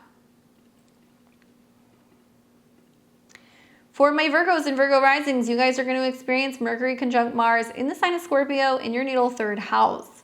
Now, obviously, it's important because Mercury rules you. So when you're in the 3rd house, your mind is focusing on traveling. There's lots of communication, sometimes documents, contracts, learning, siblings, vehicle matters, like all kind of come up. And with Mercury and Mars in conjunction, it's also tying together your 10th house Lord, which is about career and anything revolving around your professional life. And then Mars, which represents joint finances, as well as the 3rd house of the mind and communication. So we put it all together. Mercury conjunct Mars in the 3rd house is going to bring up lots of mental sharpness. Now, this could be good if you have to, be going through a lot of studying, or you're signing contracts, you have to be precise with something that you're writing, right? Or any kind of communication-based anything. It can be challenging if you are speeding, if you're getting into it with neighbors, if there's some tension with a sibling. It can be challenging also because you can feel like it's mental overload as Mercury's coming into conjunction with Mars, and that you're kind of working your mind around the topic of change, right? And changing the way that you talk to yourself, changing the way that you kind of communicate with other people. There can be some intense learning or debates and sibling dynamics that can come up. This is also about speaking your truth, and how you're speaking about yourself, how you're speaking to yourself. And it would be really great for research or any kind of therapy or journaling. I think it would be really, really beneficial during these transits. Some of you guys may be traveling, short distance traveling. Some of you guys might be in the process of moving or contemplating or considering that as well. Just be mindful with what you communicate, what you say, and anything that deals with vehicles here.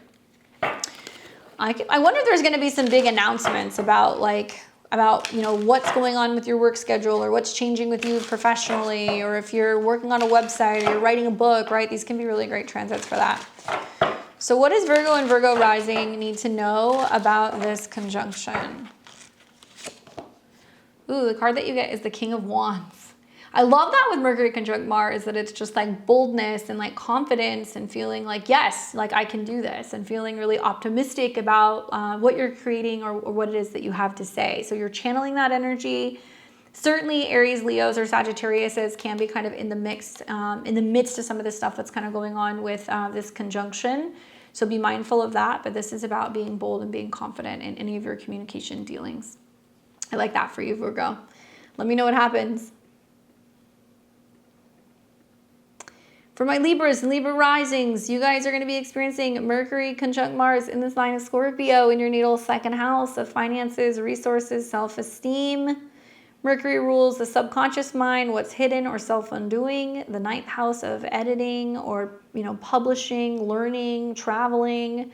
And Mars rules your money, and it also rules your relationships. So I can go one of two ways for my Libras or my Libra risings. I think that, for the most part, having this conjunction in your 2nd house is definitely about a financial focus. Okay, so whether it's, focusing on finances and your relationship to money, it could be also about other people. So it could be you and your partner talking about money or expenses and a back and forth that you're doing.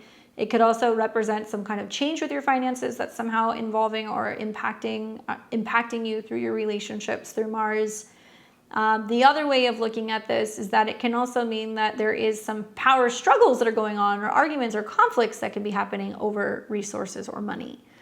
I do think what's good is that it really brings up for a lot of you guys financial focus and money strategies or worth revelations, bold opportunities to negotiate. And I would just say this is a good time to be budgeting assertively, valuing your self-worth, getting an idea of, what it is that you do want, and improving your relationship with money, and sharing your values with other people in terms of what you need in relationships.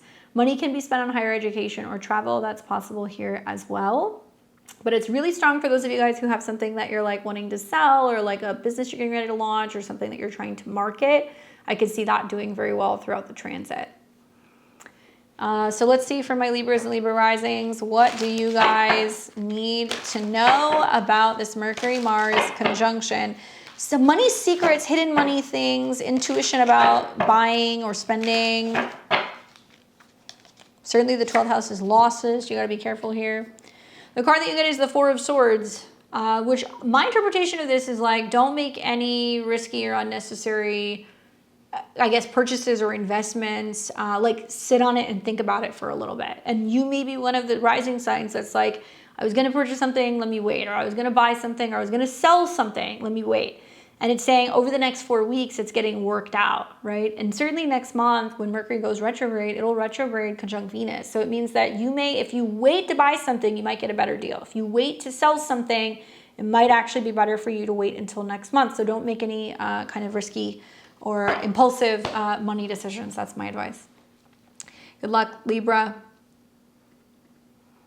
All right, Scorpio and Scorpio rising. You guys are the star of the show. Mercury and Mars are conjunct in your sign. If you have anything 18, 19, 20 degrees of Scorpio, this is very personal for you.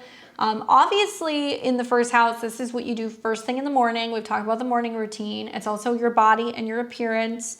Mars rules your first house. It's also connected to your sixth house of health and habits. So it's about you feeling like, okay, I have a new way that I'm approaching work, or a new way that I'm approaching fitness or my diet. And also very mind over matter for you, because Mercury is tied to this. So it's about emotional and psychological things. It's also directly tied to your 11th house of goals.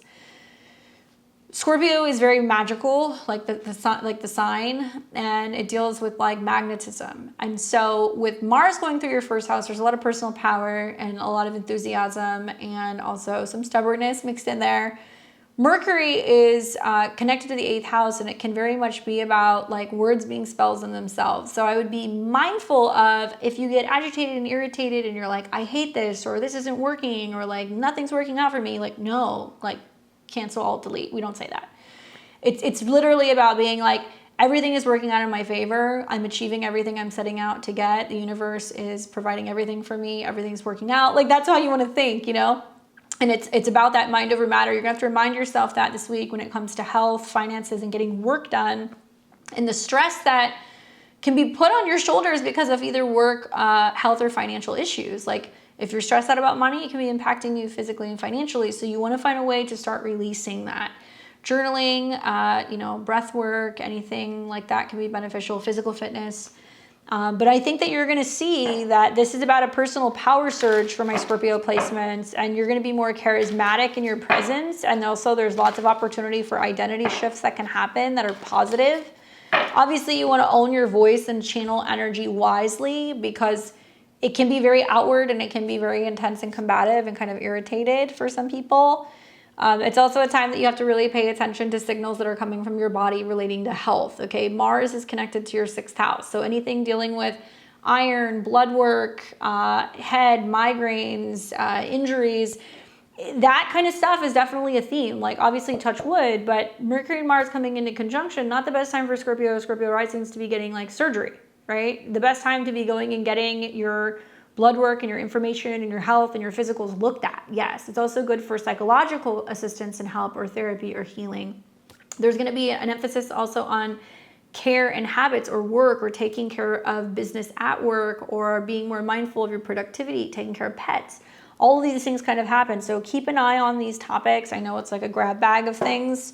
And be mindful, because where intention goes, energy flows. So we want to be talking about how you are kind of seizing the moment and kind of leading the charge for this transit.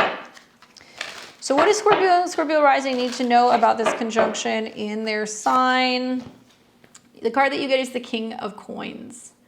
Looks like it's good for you financially, Scorpio. I definitely feel like, and I have a lot of Scorpio risings in my life, there's a lot of them being like, I don't know what's going to happen with my job, or like, what's going to happen with this financial situation? And like, to me, it looks like you're going to come out on top, right? King of Coins can represent financial, you know, kind of assertiveness, maturity when it comes to business, you know, handling things, leveling up. Certainly help can come from a Taurus, a Virgo, or a Capricorn, so be mindful of that. But it does look like a lot of it's going to come down to health, diet, nutrition, for those of you guys who are focusing on this stuff, or organization of your routine and your finances as well. Good luck, Scorpio. Let me know what happens. All right, we got Sag and Sag rising. You guys are going to experience Mercury conjunct Mars in Scorpio, taking place in your natal 12th house. Obviously, this is a house that is dealing with the subconscious. It can also be about inner depths and what's going on, you know, in dreamland or behind the scenes, resting, traveling, retreating. These can all be themes here. Mars rules this house. Mars is also ruled with, and connected to creativity, children, and self-expression or dating. And then we've got Mercury, which is tied to relationships and also your career. So I know a lot of Sag and Sag risings are feeling like as these planets are going through Scorpio, there is a sense of kind of like releasing something, and it can be, you know, heavy, but there's also some catharsis connected to it. On the other hand, traveling in a foreign land, you know, getting some romantic time away, having some alone time, you know, to be creative behind the scenes, like this can also be good. So I do think that there is, you know, this sense though with like Mercury and Mars being there, like you're dealing with hidden forces, you're dealing with, you know, maybe being your own worst enemy, or maybe you are kind of dealing with seclusion or isolation themes. It is possible that there can be hidden motivations that are surfacing, that are connected to other people, relationships, or people at work. There can also be spiritual breakthroughs that can happen. And I think you're also one of the signs that you're going to go through this process throughout the Mercury retrograde over the next month. Keep in mind that the 12th house is hidden places and spirituality and, you know, seclusion, but it can also be places like hospitals, treatment centers, you know, isolated places, jail, right? I'm not saying you guys are going to go to jail, but be mindful of how you communicate. And be mindful also of like the things that you are holding internally that you're not dealing with, whether that's relationship-wise, work-wise, what have you. It almost looks like you have to go through this cocoon phase because something is ending, like one phase of work or relationships is ending because a new one is actually coming in. So it can feel heavy, but I think that if you're actively meditating on your fears and releasing it, kind of detoxifying that from your subconscious, and you're avoiding isolation, you're going to actually navigate this time a lot better. Venus is going through your 11th house. It's a really good time to be socializing. You know, obviously I know a lot of you guys might feel like there's a lot that's been changing either at work or in your relationships, but you're about to kind of see things shift in a very significant way as we're getting closer to your birthday and you're kind of feeling like you're getting your groove back. So let's see what the cards have to say for my Saggies. What can you tell them about this transit conjunction in their 12th house? The card that I get is the Magician card. I like this. As above, so below, right? So there is this sense of being like, okay, I'm envisioning everything that I want. And like, you know, you probably realize, oh my God, it's going to take a lot of time, energy, money to get what I want. But I would say, don't let that get in the way. The Magician card is about being able to do a lot with very little, right? Like you can do all kinds of magic with like a birthday candle, I swear. And maybe it's about that. Maybe it's about getting in touch with that and kind of recognizing and realizing that if you go to doom and gloom land, you know, you'll manifest that. But if you go in the opposite direction and you're like, okay, some of these things have to come to an end. I'm actively working with it. I can kind of cook up and bring something forth that can be better than what I had. And maybe you're overcoming some of the fears, and the Magician can be empowering, and it can feel like you're kind of the creator of your own universe. So, you know, any kind of spiritual practices, shamanic practices are good for Mars in the 12th house. Dance, saunas, heat, massage, past life regression, hypnotherapy. These things can all be incredibly helpful for you. Good luck, Sag. We've got Capricorn and Capricorn rising. You guys are going to experience Mercury conjunct Mars and Scorpio in your natal 11th house. This will be taking place this week. Obviously, the 11th house deals with group dynamics, friends, goals, your social life. Mercury is strongly tied to the 9th house of travel and the 6th house of work, while Mars rules the 11th house and also the 4th house of home. So putting it all together, you know, Mercury conjunct Mars is a very active, dynamic kind of social life, or a lot of things happening revolving around your friends or your goals kind of taking place. I think for many of you, you know, this is about group dynamics that are coming up and the opportunity to network and to do it in a very powerful, meaningful way.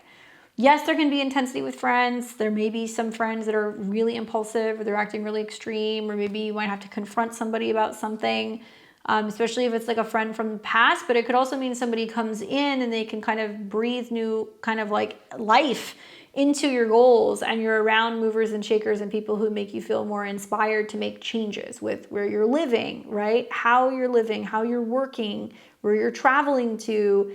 And for some of you guys, it'll be about reunions or reconnections with certain friends that you haven't seen in a while. So that's definitely possible. I would just really focus on, you know, getting involved with causes or with groups that, you know, you believe in. So if you want to, you know, be an advocate for certain causes, you can. This is also about building alliances and doing it wisely. All right, so for Capricorn and Capricorn rising, what do they need to know for this conjunction in Scorpio in their 11th house? The card that I got is the Two of Swords. So it's kind of like, do I want to do it? Do I not? Do I say something? Do I not? You know, and maybe you're kind of feeling like a little anxious about confronting a friend, or maybe you're feeling a little anxious about going after a goal. You may be one of the signs that's going to sit with it for a little bit. I do think that as Mercury is starting to come into a trine with Saturn, you're going to feel like you have more of a clear answer. And maybe it's just going to be about having much more of like a closer relationship to an existing friend and like going the distance or finding more time to call them or be going back and forth with them, and kind of talking about like, you know, the state of the world and what's kind of going on, and feeling like you have somebody who you're kind of on the same page with. Hopefully that's helpful, Capricorn. Let me know what happens. All right, we got Aquarius and Aquarius rising. Mercury will conjunct Mars in Scorpio. It'll be happening this week around 20 degrees. So if you are anything around 19, 20, 21 degrees, it'll be squaring you. So be mindful of that. And it's all happening in your 10th house. So it deals with your career. There's a career spotlight that's kind of setting up. Obviously, Mars traditionally rules Scorpio in the 10th house of career and status. It's also connected to the 3rd house of communication and the mind. While Mercury deals with joint finances and money and intimacy, as well as taking chances, creativity, dating, and children. So as Mercury and Mars are coming into conjunction in your 10th house, one of the themes that you're going to notice, other than there being a career spotlight, is that there's a lot more ambitious communication in the workplace. There can be some like testy people at work or some difficulties dealing with bosses who are kind of heated. It's also about professional power plays and kind of strategizing in the long term about some of the changes you want to see in your career in the future. You're one of the signs that's going to work through this through the next month or so during the retrograde. I think it is about really reevaluating what your professional goals are, who you're friends with at work, you know, who your allies are. And this is also about pitching ideas boldly and maintaining your ethics in the workplace. All right, so let's take a look and let's see what the cards have to say for my Aquarius and Aquarius risings.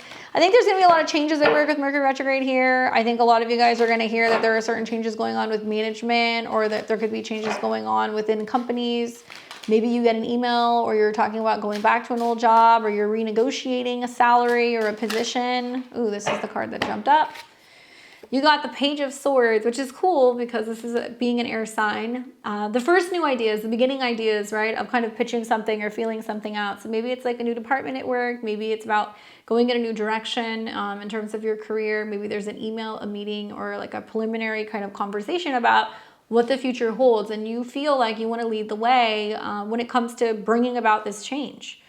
So there can be help from other air signs. Geminis, Aquariuses, and Libras can definitely be in the mix, but this can also mean that there's a lot of communication that you're dealing with younger people, and that younger people are somehow shaping or influencing the legacy, the career that you're building, the relationships that you have in a professional setting as well. Good luck. And we've got Pisces and Pisces rising, who will be experiencing Mercury conjunct Mars in the sign of Scorpio in your natal 9th house. Fellow sister water sign, also trining the North Node, and Saturn and Neptune, you know, throughout this cycle, this month and next month. So I think it's going to be good for you. It's also trining Jupiter, which is your co-ruler. So that's really good for creativity and romance as well. I look at this and I go, well, you know, the 9th house is a place that obviously deals with expansive thoughts, travel, higher education, legal matters, publishing, you know, anything connecting to teaching. While Mars rules this house, it's also directly connected to your 2nd house of money and resources. So spending more money on education, spending more money on travel, you know, themes connecting to publishing or teaching, making money that way. And then also we've got, you know, Mercury involved, which rules your relationships, and it's also connected to your 4th house of home and family. So when we look at Mercury, Mars, in all the transits that are going through the 9th house, I wonder, are some of you guys actually traveling, right? It's possible that travel or study passions ramp up this week. There can be philosophical debates. There can also be changes in your perspective, changes with your education plan, your travel plans, or with your relationships to mentors. Legal stuff can also be heating up for some of you guys if that's a theme. But I really feel like for most of you, it's going to be about exploring boldly and like being able to question your beliefs differently and being kind of open to shift your beliefs when it comes to relationships, travel, or where home is supposed to be, because Mercury's involved. The ninth house can also deal with in-laws. It can also deal with, you know, going back and forth with people in other countries or in other places. So there could be bigger trips where you're visiting family that's further away, or vice versa. People can be coming to visit you. But I like the trines that are going to be happening to Saturn. I mean, you're shifting something about the way that you see the world, and you could be like, hey, you know, travel isn't a bad thing. Change isn't a bad thing. Like, it can actually be good, and you're learning throughout that process. So I like that. And yeah, the trines to Jupiter as well. I think a lot of you guys are learning a lot about children, creativity, hobbies, things connecting to self-expression, and lots of really good traveling, publishing, and education kind of aspects will come from these transits. I think you will do better than some of the other signs at this time. So let's take a look and let's see, what does Pisces and Pisces rising need to know about this Mercury-Mars conjunction in the ninth? The card that I get is the Ace of Swords again. We got it twice. Wow. So this is pretty strong. Those who got Mercury, those who got the Ace of Swords with Mercury and Mars, it seems to be pretty prominent, because it's like time is now. Time is now to kind of like say what you have to say, get it on paper, you know, take action, like lead the way. And that's like so cool to see, especially with the trines to your personal planets that are going to be involved. So what are you creating? What you know, passion project have you always wanted to do? What, you know, trip have you always wanted to go on? What have you always wanted to study? Now is the time to initiate some of that and get the show on the road. All right, well, thank you guys so much for letting me share that with you. It's very exciting. It'll be out soon. I'm being a perfectionist, but I felt the need to be like, let's just pull it out and use it, because I want to see how the personality of the deck is going to be, because it's always different, and it's definitely very different when it's your own deck. So super fulfilling for me. So stay tuned for that. Make sure you guys are subscribed to my newsletter on my website. You can click the descriptions below, so that way you get an email when this becomes available, but I'm going to be putting it out for sale next month. And with that being said, that's your astro weather for October 19th through the 26th, 2025. Remember, this Mercury-Mars conjunction is a call to really wield your words like a sword. This is about cutting through the illusions with care.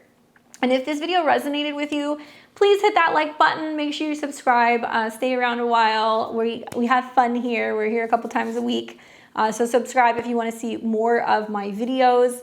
And definitely consider joining me on Friday for my live readings. I hope you guys enjoy this kind of fierce communication week. I hope it's empowering for you. Leave me your comments below and let me know how it manifests, and I will see you all back here next week. Until next time, enjoy the rest of your weekend. You guys take care.